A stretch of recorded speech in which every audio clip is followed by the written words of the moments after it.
got started already, didn't even tell you what I was going to do here. My intent is, this is the bottom. I've got my tenon here, my foot. This is going to roll up. My intent is to leave a rim around here. I don't know if you call it a winged or what kind of bowl you call it, but it's got a border around the top. Obviously, there's going to be a gap over here where this is dropping away fast. So we'll see what it turns out. This is, again, another piece of my spalted maple that I've got from the neighbor. I'm down to maybe 1 or 2 more pieces.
Okay, here's my latest bowl made from the spalted maple. I think I don't know, 8, 9 bowls made from the wood I got from my neighbor.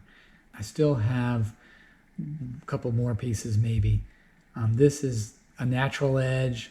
I guess it's got a little tiny piece of bark over there in the corner, but not much. The bark was not on it, or released really easily.